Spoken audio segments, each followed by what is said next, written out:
सपने वो नहीं होते जो हम सोते समय देखते हैं, सपने वो हैं जो हमें सोने नहीं देते। नमस्कार, आप देख रहे हैं सुदर्शन न्यूज। मैं हूं आपके साथ शिवम दत्त मेहता। 9 बज चुके हैं, समय हो चुका है आपके पसंदीदा सुपर प्राइम टाइम शो का, एकमात्र ऐसे शो का जहां आप हर खबर पर पोल के माध्यम से भाग लेते हैं।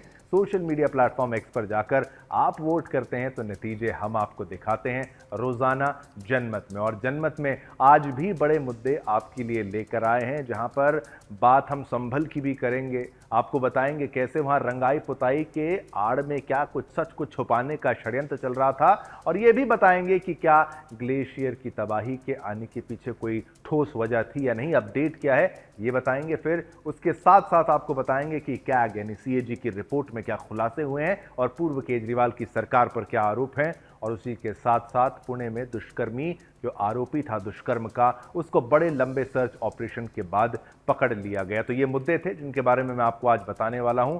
अब सीधा चलते हैं, पहली बड़ी खबर का रुख करते हैं, जिसको कुछ ही देर पहले हमारे प्रधान संपादक डॉक्टर सुरेश चौहान के जी ने आपके समक्ष प्रस्तुत किया था। भाग्य लक्ष्मी मंदिर की ये खबर थी। जी हां, हम बात कर रहे हैं भाग्यनगर की, जहां पर मौजूद है भाग्य लक्ष्मी मंदिर। आज सबसे पहले बात करेंगे भाग्य लक्ष्मी मंदिर पर हो रहे सरकारी हस्तक्षेप और कानूनी षड्यंत्र की, जिस पर तेलंगाना हाई कोर्ट की तरफ से उन्होंने ट्राइब्यूनल के विवादित आदेश पर रोक लगा दी है। यह मामला है चार मीनार स्थित भाग्य लक्ष्मी मंदिर का। संस्थापक परिवार के अधिकार को चुनौती दी गई थी। एक विवादित याचिका के जरिए खुद को संस्थापक परिवार का सदस्य बताने का दावा ठोका गया था और ट्राइब्यूनल ने अपनी ही तयशुदा मुद्दों से आगे बढ़ते हुए मंदिर के प्रशासन पर सरकारी दखल को खुला रास्ता दे दिया था। ट्राइब्यूनल ने मंदिर से जुड़े विवाद को सुलझाने की बजाय आयुक्त इंडाउमेंट्स विभाग को कार्यकारी अधिकारी नियुक्त करने का आदेश दे दिया था, जो इस मामले का पक्षकार तक नहीं था। आखिर ये कानून का पालन है या मंदिर पर कब्जे की साजिश है? क्या सरकार हिंदू मंदिरों को अपने नियंत्रण में लेने का एजेंडा चला रही है, और खास तौर पर विपक्ष की सरकारें? मंदिर के मौजूदा संस्थापक परिवार के वकील सीनियर एडवोकेट अशोक आनंद कुमार ने साफ कहा कि महंत रामचंद्र दास ही मंदिर के वास्तविक संस्थापक थे, जिनके उत्तराधिकारी राजमोहन दास को 1991 में आधिकारिक मान्यता दी गई थी। 1998 में उनके निधन के बाद संस्थापक परिवार को पूरी कानूनी प्रक्रिया के तहत अधिकार सौंपे गए थे, जिसे अब साजिशन छीनने की कोशिश हो रही है। ट्राइब्यूनल ने अपने 3 तयशुदा मुद्दों को ही ताक पर रख दिया और अधिकार क्षेत्र से बाहर जाकर सरकार के पक्ष में फैसला सुना दिया। आखिर हिंदू मंदिरों पर ही ये सरकारी नियंत्रण क्यों रहता है और क्यों प्रयास किया जाता है? क्यों सरकार मदरसे, चर्च और वक्फ बोर्ड से जुड़े मामलों में हस्तक्षेप नहीं करती, या उनका एजेंडा नहीं चलता यहां पर? क्या ये हिंदू आस्था पर सीधा हमला नहीं है? अब तेलंगाना हाई कोर्ट ने इस विवादित आदेश पर रोक लगाते हुए ट्राइब्यूनल को करारा तमाचा जड़ा है। लेकिन सवाल ये उठता है कि क्या सरकार मंदिरों को लूटने की नई साजिश रच रही है? क्या हिंदू समाज अपनी धरोहर को ऐसे ही लुटते देखता रहेगा? क्या ये एक और काशी मथुरा दोहराने की कोशिश है? तेलंगाना हाई कोर्ट ने ट्राइब्यूनल के आदेश पर रोक लगा दी है और आगे की सुनवाई के लिए इंतजार करना होगा। लेकिन इस फैसले ने एक बात साफ कर दी है कि भाग्य लक्ष्मी मंदिर पर कानूनी लड़ाई अभी खत्म नहीं हुई है, और ये कोई ऐसा आम मंदिर नहीं है। इसकी काफ़ी चर्चा भी रहती है, और यहाँ पर आशीर्वाद लेने के लिए स्वयं उत्तर प्रदेश के मुख्यमंत्री योगी आदित्यनाथ जी भी पहुंचे हैं, और साथ ही साथ अमित शाह जी भी यहाँ पर दर्शन के लिए पहुंच चुके हैं।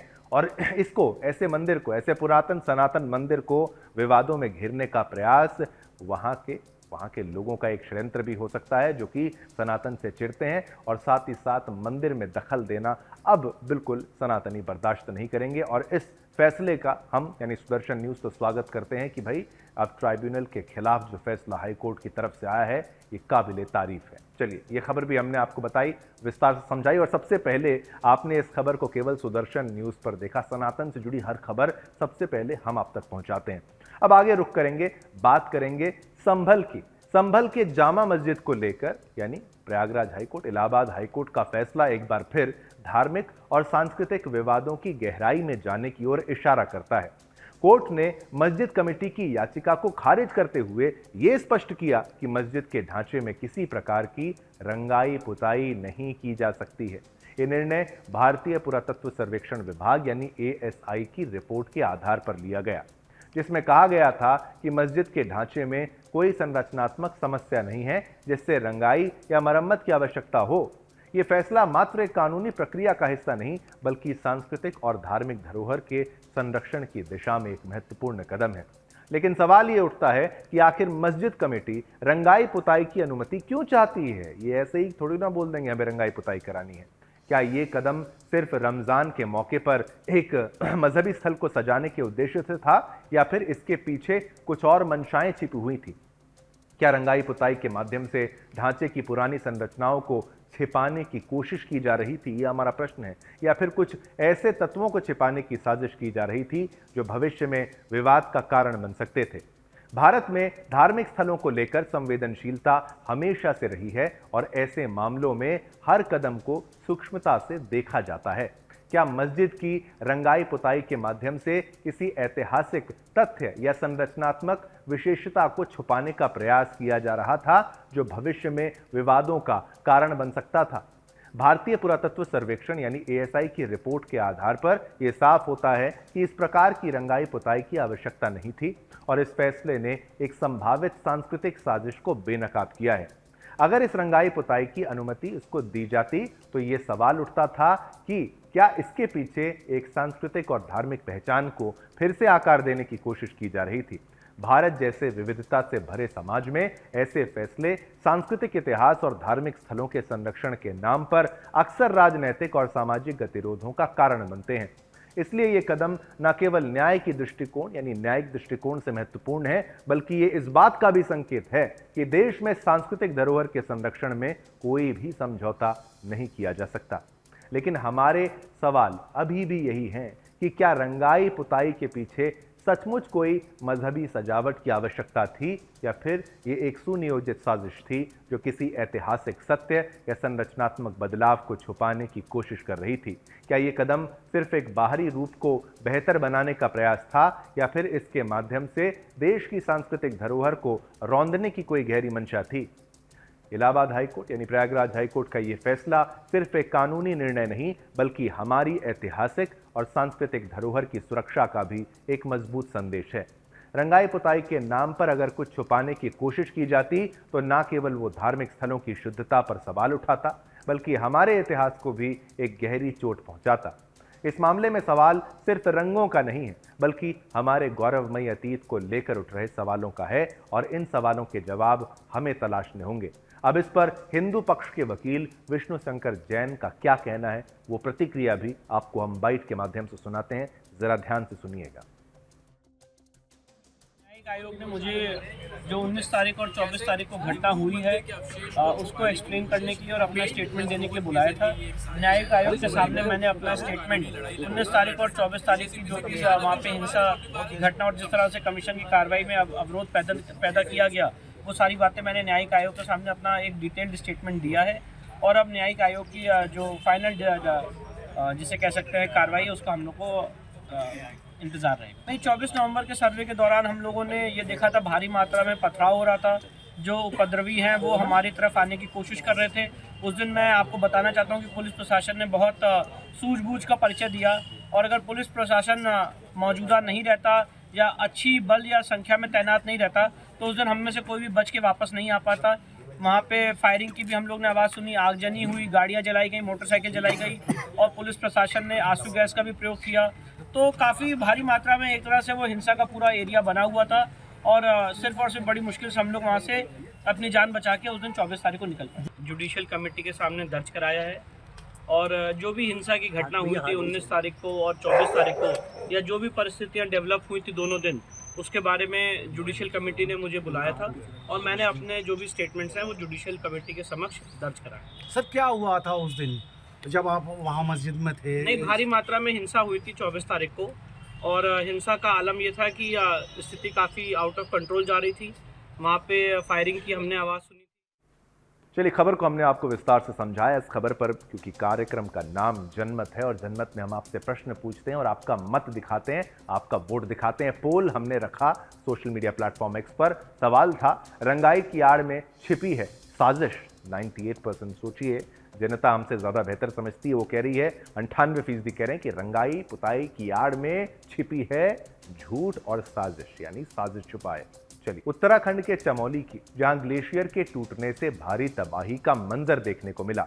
चमोली जिले के माणा गांव में ग्लेशियर टूटने के कारण कई मजदूर बर्फ में दब गए हैं। इस हादसे के बाद आईटीबीपी, सेना और बीआरओ की टीमें यानी बॉर्डर रोड्स ऑर्गेनाइजेशन की टीमों ने बचाव अभियान शुरू किया है। हालांकि अब भी कई श्रमिक बर्फ के नीचे दबे हुए हैं और उन्हें निकालने के प्रयास जारी हैं। घटना के बाद कुछ मजदूरों को सुरक्षित निकाल भी लिया गया है, जबकि 42 मजदूरों का अभी तक पता नहीं चल पाया है।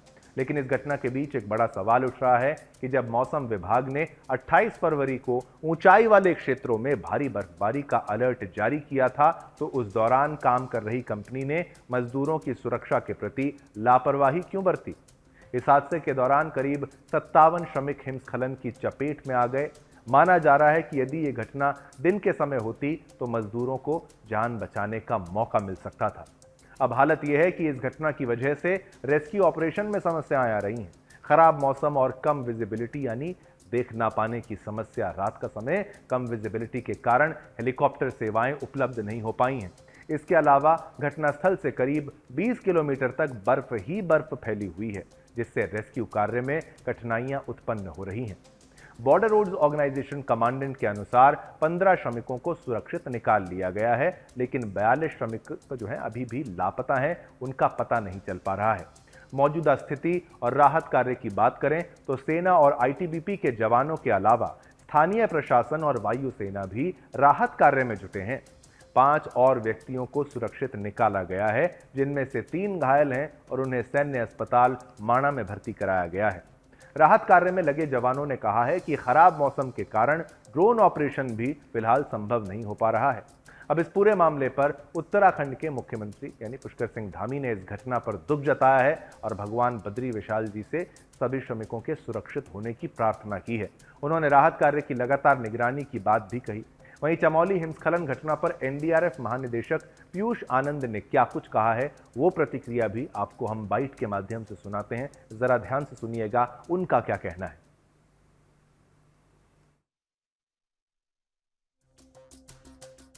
ये मैं आपके माध्यम से सभी को बताना चाहूंगा कि एनडीआरएफ की 4 टीमें ऑलरेडी हम लोगों ने मोबिलाइज कर दी हैं और माननीय गृह मंत्री जी खुद इस ऑपरेशन को बड़ा क्लोजली देख रहे हैं। उन्होंने मुझसे भी, डीजी आईटीबीपी से और सभी लोगों से खुद बात की है और उसको बड़ा क्लोजली मॉनिटर कर रहे हैं। इसके अलावा एनडीआरएफ के अलावा आईटीबीपी की टीम्स जो ऑलरेडी वहां लगी हुई हैं, आर्मी की टीम्स वहां लगी हुई हैं, वो ऑलरेडी ऑपरेशनल हैं और जो अभी तक का अपडेट है उसमें से 16 मजदूरों को ट्रेस कर लिया गया है, वो उनको सुरक्षित निकाल दिया गया। थोड़ा सा इंसिडेंट के बारे में बताया सर, कितने बजे का ये हादसा है, कैसे हुआ और अभी तक की सिचुएशन क्या है? देखिए, अभी तक की तो खबर यही है कि एवलांचे हुआ है, मतलब ऊपर से भारी मात्रा में स्नो आई है। कितने बजे हुआ, कैसे हुआ, ये चीजें तो बाकी डिटेल्स की हैं, ये तो आपको बाद में पता चलेगा। इमीडिएटली जो इस समय हमारा पर्पस है, हमारा फोकस है, वो ये है कि ज्यादा से जल्दी पहुंच के ज्यादा से ज्यादा लोगों को वहां से बचाना। तो वो इमीडिएटली हम लोग का फोकस है, उस पर हम लोग प्रयासरत हैं। लेकिन इस घटना ने एक गंभीर सवाल खड़ा किया है कि क्या भविष्य में इस प्रकार की घटनाओं से बचने के लिए कंपनियां और प्रशासन सुरक्षा मानकों को सही तरीके से लागू करेंगे। ये घटना सभी के लिए एक सख्त संदेश है कि ऐसी आपातकालीन स्थितियों में मजदूरों की सुरक्षा को प्राथमिकता दी जानी चाहिए। एक दिन काम रोक भी दिया जाता तो कोई पहाड़ न टूट पड़ता, लेकिन ये देखिए हादसा हो गया और हादसे के बाद चीज़ों को संभालना बेहद मुश्किल होता है, इसलिए चेतावनी को गंभीरता से लेना चाहिए था। ये खबर तो हमने आपको बताई, लेकिन इस पर प्रश्न भी पूछ लिया। चमोली हादसे से लेना चाहिए प्राकृतिक सबक, यानी कि हमें सबक लेके चलना चाहिए कि भाई प्रकृति से मजाक नहीं और उनकी चेतावनियों को गंभीरता से लिया जाए।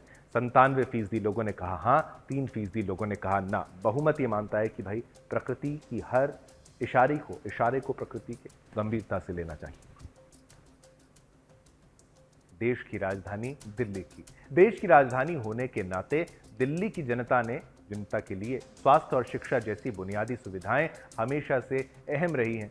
ये अलग बात है कि जनता को हमेशा एक तरीके से झुंझुना ही मिलता रहा है। दिल्ली की सत्ता पर 11-12 साल काबिज रहे अरविंद केजरीवाल की अगुवाई वाली आम आदमी पार्टी सरकार ने जनहित के कामों को करने की जगह ढिंढोरा ही पीटा, क्योंकि अब CAG यानी कैग की रिपोर्ट्स आ चुकी हैं, जिससे केजरीवाल सरकार की करतूतें उजागर हो रही हैं। इन रिपोर्ट्स को अरविंद केजरीवाल या आतिशी के मुख्यमंत्री रहते विधानसभा में पेश ही नहीं किया गया। CAG की 2 नई रिपोर्ट्स ने दिल्ली की स्वास्थ्य सेवाओं और सामाजिक योजनाओं की पोल खोल दी है। पहली रिपोर्ट में दिल्ली की स्वास्थ्य व्यवस्था की बदहाली सामने आई है, जिसमें सरकारी अस्पतालों में ICU, एम्बुलेंस और बेड की कमी से लेकर कोविड-19 के दौरान फंड के दुरुपयोग तक की बातें शामिल हैं। दूसरी CAG यानी कैग रिपोर्ट ने दिल्ली सरकार की लाडली योजना में 220 करोड़ रुपए से ज्यादा की गड़बड़ियां उजागर की हैं, जिसमें फर्जी पंजीकरण, वित्तीय लापरवाही और लाभार्थियों तक फायदा न पहुंचने जैसे गंभीर मुद्दे उठाए हैं। ये दोनों रिपोर्ट्स बताती हैं कि दिल्ली सरकार ने जनता की भलाई के लिए मिले संसाधनों का सही इस्तेमाल नहीं किया और कुप्रबंधन के चलते आम लोग परेशान रहे। इन रिपोर्ट्स ने सरकार की कार्यशैली पर सवाल उठाए हैं और सुधार की सख्त जरूरत को रेखांकित किया है। आइए इन दोनों मुद्दों को विस्तार से समझते हैं और जनता के लिए जानते हैं कि आखिर दिल्ली की जनता के साथ क्या क्या हुआ है। तो दिल्ली की स्वास्थ्य व्यवस्था पर CAG की रिपोर्ट आपको बता देते हैं। देखिए, रिपोर्ट आपकी टेलीविजन स्क्रीन पर है। केजरीवाल सरकार ने दिल्ली की जनता को जिस धोखे में रखा है उसको जान आप भी हैरान हो जाएंगे। देखिए, रिपोर्ट्स के मुताबिक 27 जो सरकारी अस्पतालों में से 14 में ICU तक नहीं है, 12 में एम्बुलेंस उपलब्ध नहीं है और 16 अस्पतालों में ब्लड बैंक नहीं है। मरीजों को बुनियादी स्वास्थ्य सुविधाएं तक नहीं मिल रही हैं। अब कोविड फंड का दुरुपयोग कैसे हुआ है? देखिए, कोविड संकट के दौरान आपको बताएं, केंद्र सरकार से मिले 787.91 करोड़ रुपए में से 205.07 करोड़ रुपए खर्च ही नहीं हुए हैं। अस्पतालों में स्टाफ की भर्ती के लिए मिले 52 करोड़ में से 30 करोड़ 52 लाख खर्च ही नहीं किए गए हैं। ऑक्सीजन, दवाइयां और मेडिकल सप्लाई के लिए दिए गए 119 करोड़ 85 लाख रुपए में से 83 करोड़ 14 लाख रुपए बचे रह गए हैं। सोचिए, जिससे महामारी के दौरान मरीजों को भारी संकट झेलना पड़ा। अस्पतालों में बेड और स्टाफ की भयंकर कमी। देखिए, 2016-2021 के बीच 32,000 बेड जोड़ने का वादा किया गया था, लेकिन सिर्फ 1,357 बेड ही बढ़ाए गए। कई अस्पतालों में बेड ऑक्यूपेंसी लगभग 190% तक रही, यानी मरीजों को जमीन पर इलाज लेना पड़ा। सरकारी अस्पतालों में 8,194 पद खाली पड़े हैं, जिससे इलाज में भारी देरी हो रही है। अब मेडिकल प्रोजेक्ट्स में देरी और बढ़ी लागत के बारे में भी जान लीजिए। इंदिरा गांधी अस्पताल 5 साल लेट हुआ और 314 करोड़ 9 लाख से ज्यादा आप सोचिए कि अतिरिक्त लागत लगी। बुराड़ी अस्पताल 6 साल की देरी से पूरा हुआ और 41 करोड़ 26 लाख से ज्यादा खर्च हुए हैं। और MA डेंटल अस्पताल फेज 2 3 साल लेट हुआ, जिससे मरीजों को सुविधाएं मिलने में देरी हुई। अब ऑक्सीजन और एम्बुलेंस की भारी किल्लत के बारे में आपको बताएं। कोविड काल में ऑक्सीजन की कमी से दिल्ली त्रस्त थी, लेकिन कैग रिपोर्ट बताती है कि 8 अस्पतालों में ऑक्सीजन सप्लाई की उचित व्यवस्था तक नहीं थी। 12 अस्पतालों में एम्बुलेंस तक नहीं थी, जिससे मरीजों को समय पर इलाज नहीं मिल सका। कैग रिपोर्ट ने साबित कर दिया है कि दिल्ली की जनता आज भी बुनियादी स्वास्थ्य सुविधाओं से महरूम है, जबकि सरकार सिर्फ विज्ञापन और दावों में व्यस्त है। देखिए, लाडली योजना में 220 करोड़ का घोटाले का आरोप है। लाडली योजना को 2008 में तत्कालीन मुख्यमंत्री शीला दीक्षित ने शुरू किया था, जिसका उद्देश्य लड़कियों की शिक्षा को बढ़ावा देना और 18 साल की उम्र पर 1 लाख रुपए तक की आर्थिक मदद देना था। लेकिन कैग की रिपोर्ट में अरविंद केजरीवाल सरकार के कार्यकाल में इस योजना में 220 करोड़ रुपए से ज्यादा की अनियमितताएं उजागर हुई हैं। आइए इन पर भी नजर डालते हैं। फर्जी पंजीकरण और वित्तीय अनियमितताएं। रिपोर्ट के अनुसार 41 करोड़ रुपए का अधिक भुगतान हुआ और 618 करोड़ 38 लाख रुपए की राशि अघोषित रही। महिला एवं बाल विकास विभाग द्वारा लाभार्थियों के सत्यापन में लापरवाही के कारण 36,000 से अधिक फर्जी पंजीकरण सामने आए। 36,000 से अधिक फर्जी पंजीकरण। दिसंबर 2022 तक 8.84 लाख लाभार्थियों से 16,546 डुप्लीकेट और 131 ट्रिपल पंजीकरण पाए गए, जिससे 11.49 करोड़ रुपए का नुकसान हुआ है। आधार सत्यापन न होने से बड़ा फर्जीवाड़ा, इसके बारे में भी जान लीजिए। ऑडिट में यह भी सामने आया है कि मई 2023 तक योजना में आधार सत्यापन लागू नहीं किया गया था। इससे एक ही लाभार्थी के कई पंजीकरण हो गए। 9% लाभार्थियों ने 18 साल की उम्र पार करने के बाद नामांकन कराया, जिससे 180.92 करोड़ रुपए का नुकसान हुआ। अब देखिए 78,065 ऐसे लाभार्थी थे जो पंजीकरण के समय पात्रता से बाहर थे, फिर भी उन्हें भुगतान किया गया।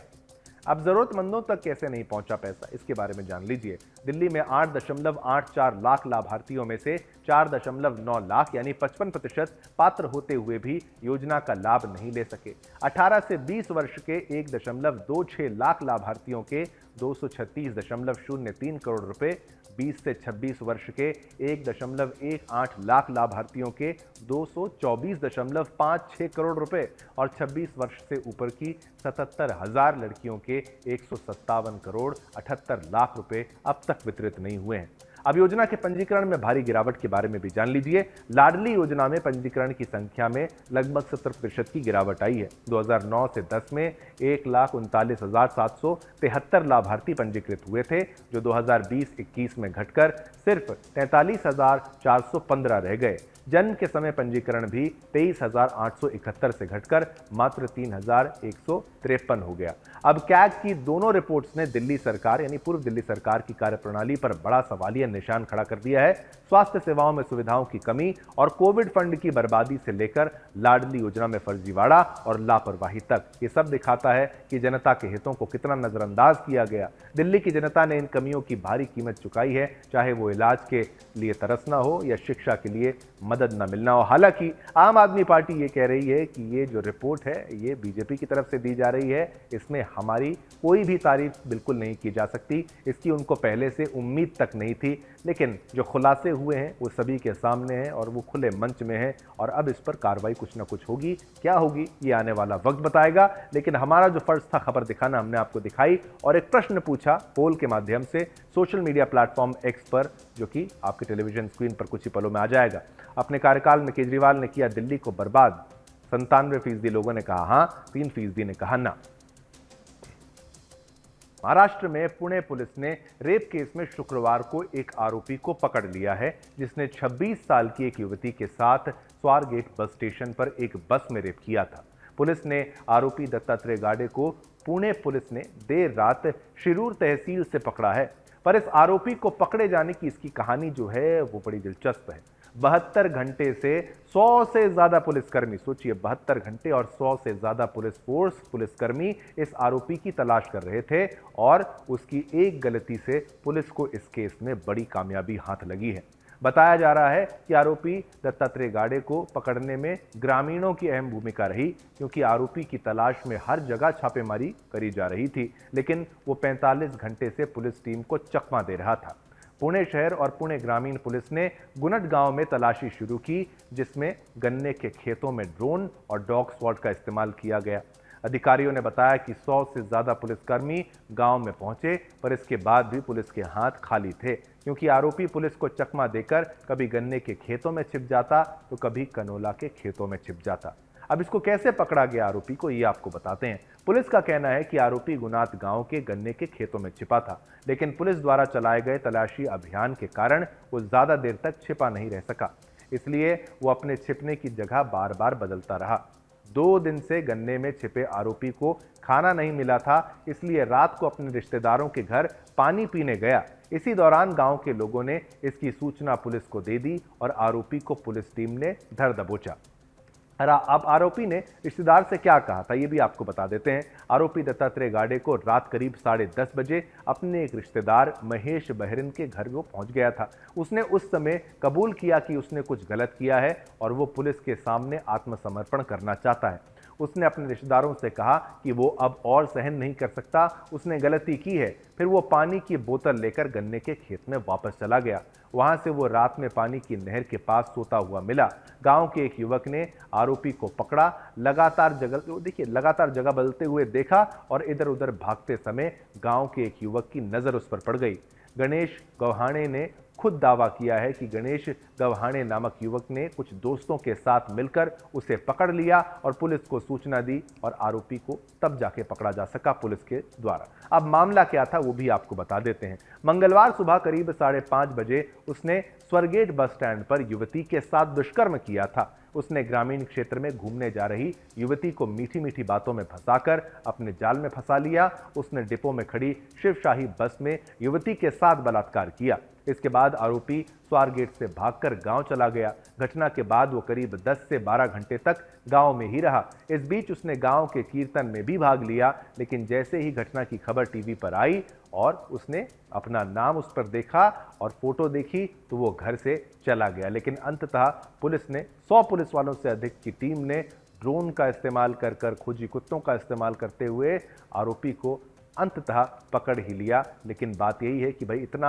लंबा समय जो लगा है, भागा वो बिल्कुल भागा, लेकिन उसने एक गलती कर दी जिसके चलते वो पकड़ा गया और हर अपराधी ऐसे ही पकड़ा जाता है। चलिए ये खबर भी आपको हमने बताई, विस्तार से समझाई, जहां पर आपने देखा कैसे पुलिस के द्वारा जो है मुस्तैदी दिखाने के साथ साथ उनको पकड़ने में कामयाबी भी मिली है। चलिए इस खबर में भी मुख्य बात ये थी कि पुलिस जो है वो एक्टिव रहती है और एक गलती की तलाश उनको रहती है और पकड़ने में कामयाबी पुलिस को हासिल हो जाती है। अब अगली खबर का भी रुख करते हैं, बात करेंगे पाकिस्तान की भी। पाकिस्तान के भी बारे में आपको बताएंगे कि यहाँ पाकिस्तान एक बार फिर आतंकी हमले से दहल उठा है। जी हाँ, पाकिस्तान के खैबर पख्तूनख्वा के अकोरा खट्टक में जुमे की नमाज के दौरान हुए आत्मघाती बम धमाके ने 4 से 5 लोगों की जान ले ली है। एक मदरसे में कहा जाता है ये ब्लास्ट हुआ है, ये बम विस्फोट हुआ है और दर्जनों इसमें घायल हो गए हैं। इस हमले ने न सिर्फ पाकिस्तान की सुरक्षा व्यवस्था की पोल खोली है, बल्कि चैंपियंस ट्रॉफी में विदेशी जो खिलाड़ी होते हैं उनकी सुरक्षा पर भी गंभीर सवाल खड़े कर दिए हैं। क्या पाकिस्तान पर भरोसा किया जा सकता है? ये प्रश्न इसलिए कि भाई वो कहता है हमारे यहाँ टूर्नामेंट करो कुछ नहीं होगा, और वहाँ पर ऐसा होता है। ये वही पाकिस्तान है जिसने भारतीय क्रिकेट टीम को चैंपियंस ट्रॉफी के लिए आमंत्रित किया था, लेकिन जब खुद उसका अपना देश, उसकी मस्जिदें, उसके मदरसे तक आतंकियों के निशाने पर हैं, तो क्या वो विदेशी खिलाड़ियों को सुरक्षित रखने की गारंटी दे सकता है? एक ऐसा देश जहां रमज़ान से पहले की आखिरी जुमे की नमाज भी सुरक्षित नहीं, वहां अंतर्राष्ट्रीय टूर्नामेंट की मेज़बानी कैसे की जा सकती है?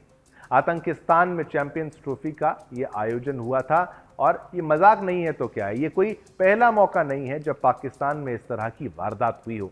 पेशावर हो, लाहौर हो, कराची हो, हर जगह आतंकी साजिशें चलती रही हैं, चलती रहती हैं। पुलिस महानिरीक्षक जुल्फिकार हमीद ने खुद स्वीकार किया कि एक सुनियोजित आत्मघाती यानी सुसाइड बॉम्बिंग थी, सुसाइड हमला था। अब सवाल ये उठता है कि जहां खुद उनके मदरसे मस्जिदें सुरक्षित नहीं है, विदेशी खिलाड़ियों को वो खाक बचा पाएंगे?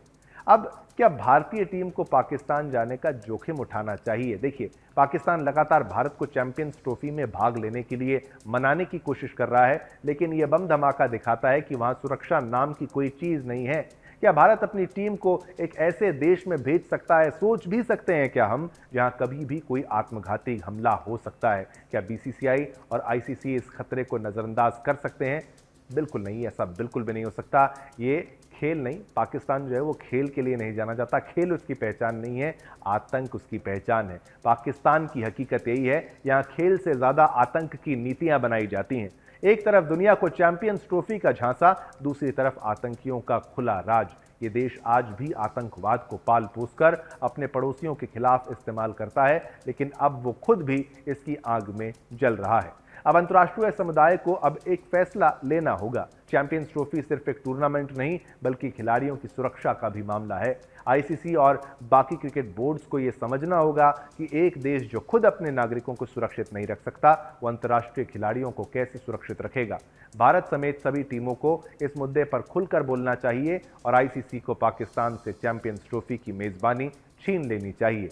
अब पाकिस्तान के झूठ को नकारिए, खिलाड़ियों की जान बचाइए। देखिए, पाकिस्तान चाहे कितने दावे करे, सच्चाई यही है कि यह देश आतंक का गढ़ है। जब तक वहां आतंकवाद पनपता रहेगा, तब तक वो किसी भी अंतर्राष्ट्रीय टूर्नामेंट के लायक नहीं है।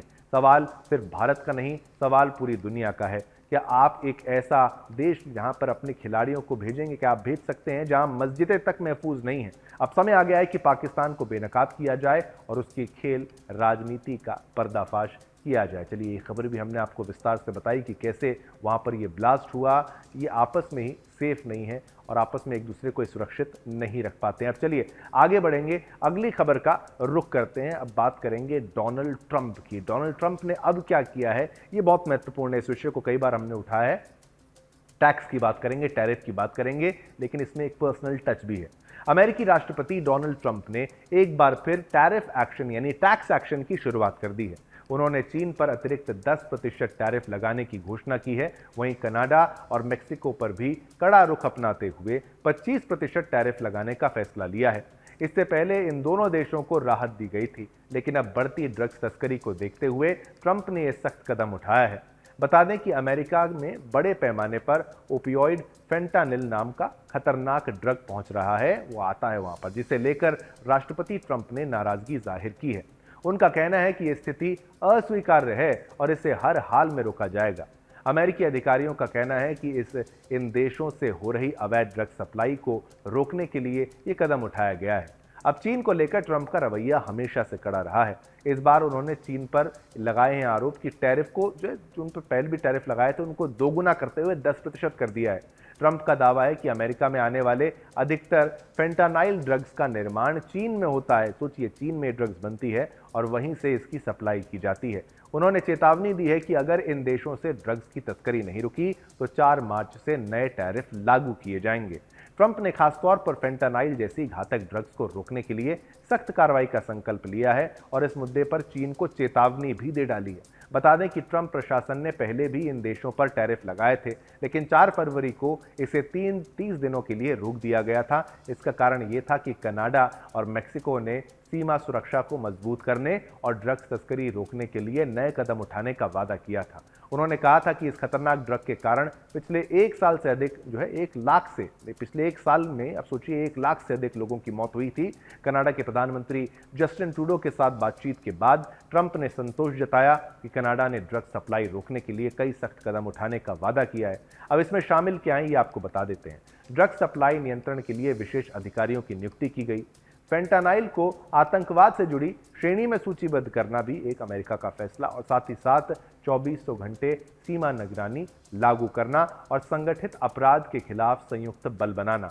ट्रंप का ये फैसला उनके अमेरिका फर्स्ट एजेंडे का हिस्सा है, जिसमें वो राष्ट्रीय सुरक्षा को प्राथमिकता दे रहे हैं। उन्होंने स्पष्ट रूप से कहा है कि अगर कनाडा और मेक्सिको से ड्रग सप्लाई जारी रही तो टैरिफ बढ़ाए जाएंगे। अब देखना होगा कि 4 मार्च टैरिफ एक्शन के बाद अमेरिका की ये नई नीति इन देशों के साथ व्यापारिक संबंधों को कैसे प्रभावित करती है और क्या इससे ड्रग्स तस्करी पर लगाम लग पाती है या नहीं। कनाडा के पीएम जस्टिन ट्रूडो ने अमेरिका को टैरिफ लगाने के मुद्दे पर चेतावनी दी। उन्होंने कहा कि कनाडा टैरिफ को टालने के लिए हर संभव कोशिश कर रहा है, लेकिन यदि ऐसा होता है तो वो भी तुरंत ही बेहद कड़ी प्रतिक्रिया देंगे। ट्रूडो ने कहा कि ट्रंप की चिंता फेंटानाइल ड्रग है, लेकिन सिर्फ अमेरिका नहीं बल्कि कनाडा भी इस संकट से जूझ रहा है। हम पहले भी कह चुके हैं कि अमेरिका में जाने वाला फेंटानाइल का सिर्फ 1% कनाडा से जाता है, फिर भी हम इसे कम करने की कोशिश कर रहे हैं। कनाडा सरकार ने इसे रोकने के लिए 10,000 सैनिकों को बॉर्डर पर लगा रखा है, जिसमें सरकार के $1.3 बिलियन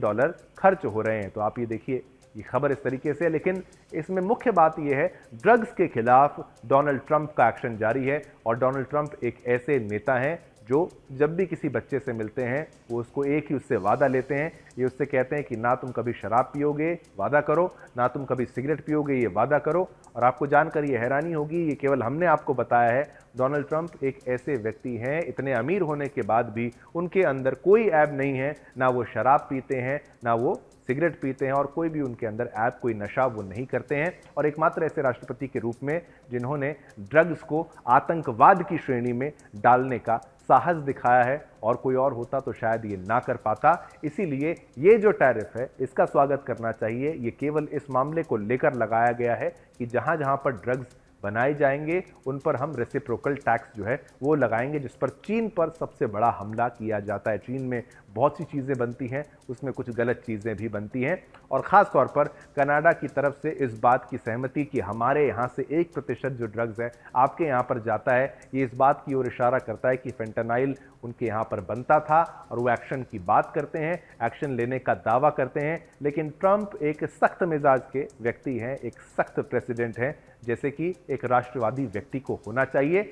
बिल्कुल ऐसे ही जैसे कि भारत के लिए नरेंद्र मोदी जी सोच रहे हैं। उसी तरीके से एक राष्ट्रवादी व्यक्ति के हाथ में अमेरिका की कमान है और वो लगातार एक के बाद एक एक्शन लेने के मूड में है। और उन्होंने देखिए यूएस एड को एक तरीके से बड़ा झटका दिया था, यूएस एड के कई कर्मचारियों को उन्होंने हटाया था। ये वो यूएस एड है जो कि फंडिंग करता था भारत विरोधी ताकतों को, देता था पैसे, भारत विरोधी पत्रकारों को पैसा देता था, वो भी इस आड़ में कि भाई वो दिखाते ये थे कि वो बीजेपी के विरुद्ध हैं, केवल एक पार्टी के विरुद्ध हैं, लेकिन सारे फैसले उनके जो एजेंडा वाले होते थे यूएस एड के द्वारा जो किए जाते थे, जो बाइडेन प्रशासन के दौरान सक्रिय थे, उस पर भी लगाम कसी गई। और ये डोनाल्ड ट्रंप की तरफ से एक अच्छा फैसला था। और केवल यूएस एड यहाँ पर ही पैसा नहीं लगाता था, यूएस एड का पैसा कहा जाता है कि भाई हमास जैसे आतंकवादियों पर भी लगाया गया और साथ ही साथ ये जो पैसा खर्च किया गया लश्कर ए तैयबा जैसे कई आतंकवादियों पर भी खर्चा किया गया था। चलिए इसी के साथ